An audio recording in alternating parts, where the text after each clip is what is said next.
2 years to be exact.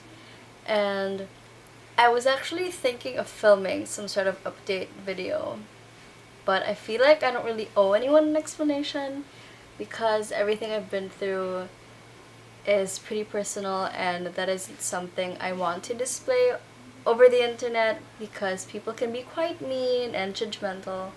So I'm just going to leave everything at that. But I'm back, and today I'm going to be filming a what's in my makeup bag video. I think the last time I filmed this was back in 2014, maybe 2015. And as you can see, I've got a different pouch. This is by Glossier. It's their famous pink pouch. And I will be filming a Glossier haul very soon. But I have 2 of these pouches because I placed 2 orders on 2 separate occasions.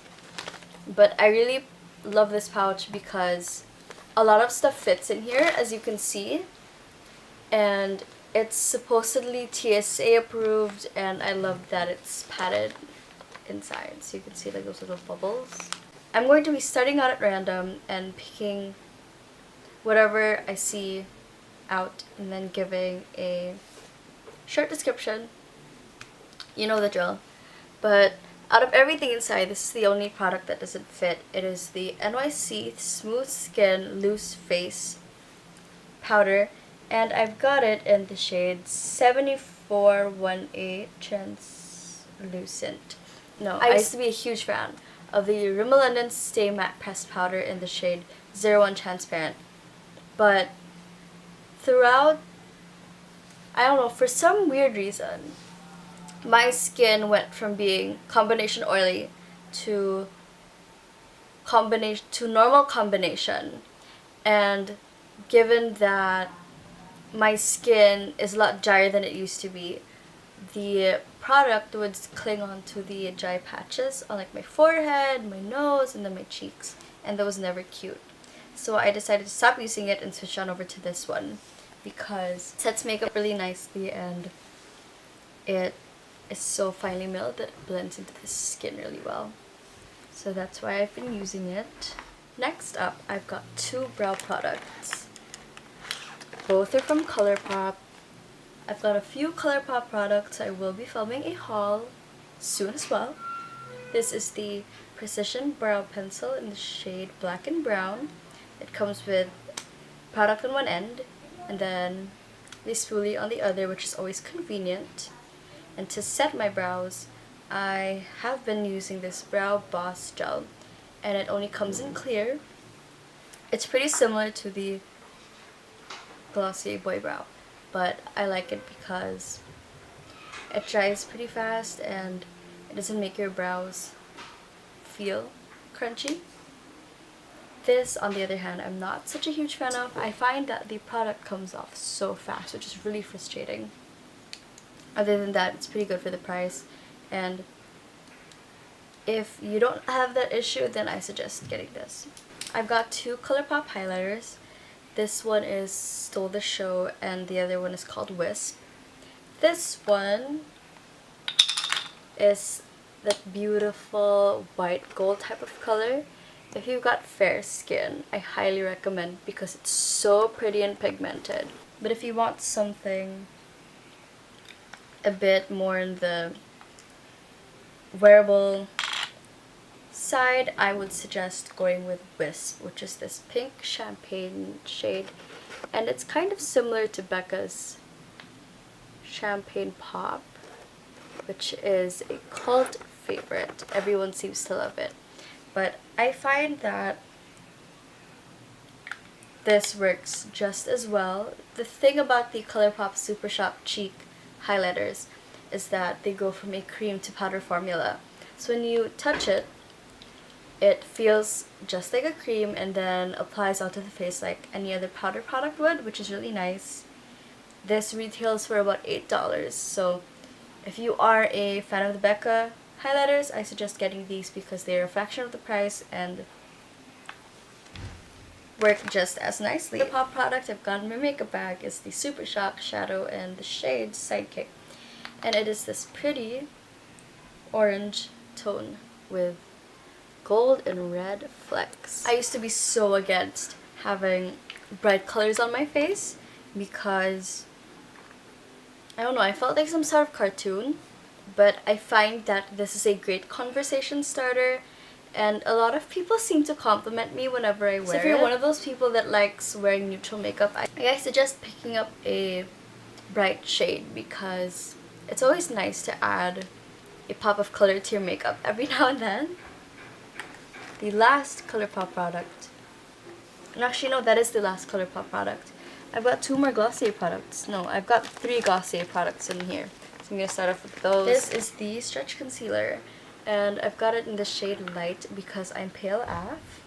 I used to be such a huge fan of the Rimmel London Wake Me Up Concealer, but I find that this applies way, way better, and it gives such a pretty dewy effect onto the skin. If I feel like it, or if my skin doesn't look as great as it usually does, I'll apply it onto like my forehead, my nose, the chin, the cheeks, and then smush it in with a Real Technique sponge.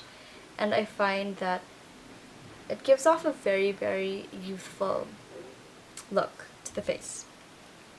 Only downside is that it comes in, I think, 3 or 4 colors, if I'm not mistaken, but I really like it, and it's the only concealer I've been using since late last year. These are the 2 lip products I have from Glossier. This is the BirthdayBalm.com, which is a universal skin salve, so you can use it on your lips, any dry areas, your cuticles. And then this one is the Generation G in Cake. I prefer this over the other ones because it is a My Lips But Better color, and when it fades into this really nice peachy pink, which is always great. In terms of bronzer, I've been using this Too Faced Milk Chocolate Soleil. I got it back in 2015 when I was in Rome with my family, and I did vlog there, so I will be linking all my Italy vlogs down below in case you want to see them. But it just looks like this, and it's a very pretty neutral brown. I'm pale, so I tend to go for more neutral colors because I don't want to look like an Oompa Loompa. I feel like primer is always a good product to start with, especially if you don't wear foundation, because you don't want any makeup to seep into your pores, thus clogging them and causing acne, which isn't good at all. So I've got the Smashbox Photo Finish Foundation Primer, and I try not to use it as much because it is silicone based, and silicone isn't really good for the skin. So the only time I really wear this is if I'm going to be out for like an event or some sort of dinner. I have this Uemura eyelash curler. I've had it for, I think, about, I want to say 6 years. Probably 6 years. My mom's sister, one of her sisters, gave it to me for my birthday, and I find that it curls my lashes really well, so I generally use this before applying mascara. And speaking of mascara, I've got this Fairy Drops one. I used to have it in the rose gold casing, but I ran out of it and have started using this one. It's just as great. I'm just not sure if it's waterproof, so I might have to double check on that. Now for lipsticks, I've got 2. This one is from MAC, and it is called Lady Danger. It's a classic. A lot of people I know tend to love this because it is so flattering on different skin tones, and it looks really nice on the lips. Last for lip products, I've got this Sunnies Fluffmatte. Sunnies Face Fluffmatte in the shade Baked. So the people who created Sunnies Kids, Sunnies Face, Sunnies Cafe, and Sunnies Specs came out with a makeup line, and the lipsticks were the initially launched product. I've got it in Baked, which is a pretty terracotta color, and I really like this because it can be built up or sheared out depending on how you like to wear your lipsticks. And aside from being lipsticks, you can also use them on your eyes, on your cheeks, so it's one of those really great multi-use products. other than that, it's cruelty and paraben free. So vegans can use it. Apparently pregnant women can use it. So that's always good. I'll be doing a review on this lipstick very soon because I love it and I know I'm gonna use this a lot. A lot. Okay. Now for tools I use to apply makeup. I generally use my hands, to be honest. I'm lazy like that. But I apply powder products using this e.l.f. Complexion brush. I've had it for 5 years. For 5.5 years. And this is the Real Techniques Miracle Complexion Sponge that I've had for almost...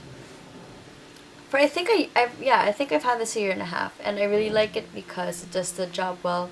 You just have to run it under water, squeeze the remaining water out, and then blend in your makeup with this. It's basically the same as a beauty blender, just a lot cheaper. That's everything in my makeup bag. I hope you enjoyed this video. Thank you so much for watching. I really appreciate it, and I will be filming more videos very soon, so stay tuned. I love you guys, and please subscribe if you're new. Bye!